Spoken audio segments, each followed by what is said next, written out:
Welcome to The Explainer. You have to wonder, how can a law that's over 150 years old possibly keep up with our crazy digital world?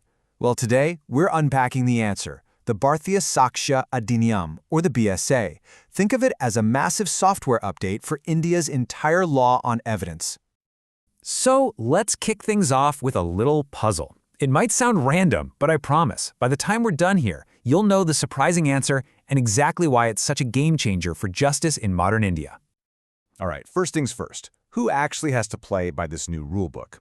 The law is designed for what are called judicial proceedings, but what that includes, and just as importantly, what it excludes, has gotten some really key updates.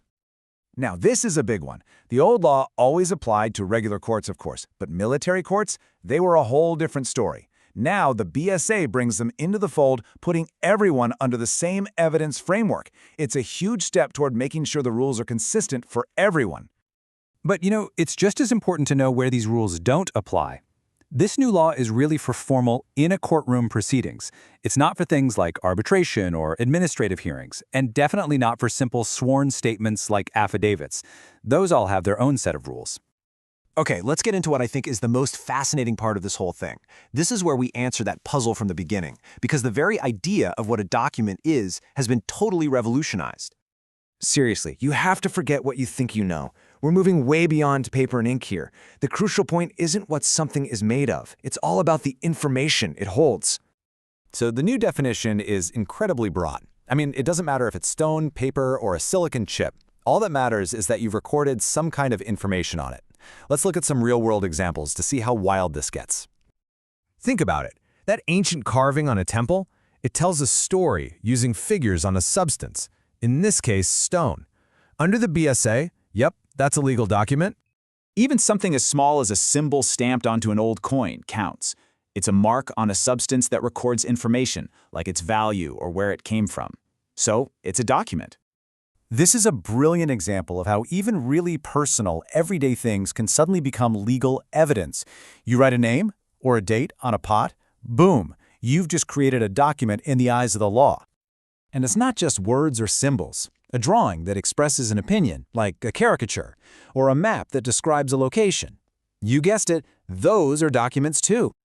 So what's the answer to our puzzle?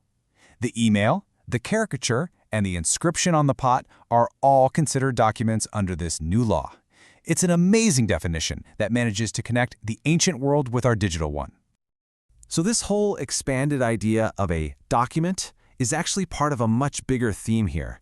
The law is finally, officially, bringing digital records right into the heart of how evidence is handled. The law basically updates the two main pillars of evidence. First, your testimony, your oral evidence, can now be given over a video call. And second, all your digital stuff, your emails, your files, that's all now considered formal documentary evidence, just like a paper contract. It's a massive shift. So, we've got all these huge changes, but the big question is, when did this new rulebook actually start? Because the timeline here is absolutely critical. Get this date in your head, July 1st, 2024. That's the official starting line. It's the moment the old law was retired and the new BSA took over for any new legal proceedings. Now, here's a crucial detail. The law has what's called prospective application. It sounds kind of jargony, I know, but all it means is that the law only looks forward. It applies to new stuff, not old cases. It's not going to suddenly change the rules for trials that were already underway. This chart makes it super clear. The only thing that matters is the date the offense happened. If it was on June 30th, it falls under the old law, even if the verdict comes a year from now. But if it happened on July 1st or any time after, it's all about the new BSA rules. Simple as that. So the biggest takeaway here is that this isn't just some minor legal tweak. It's not about shuffling papers around. It's a fundamental overhaul designed to bring our justice system's understanding of information into the 21st century. All right, let's do a super quick recap of the highlights. The BSA's reach now includes military courts. The word document has been completely redefined to include pretty much everything digital, and things like giving testimony over a video call are now officially part of the process. And remember, it only applies to new cases from July 1st, 2024. This new law is a really huge step forward. But, it does leave you with one final thought. We're now living in a world with AI, blockchain, and deepfakes. So, What's the next big frontier for the law of evidence? What comes next?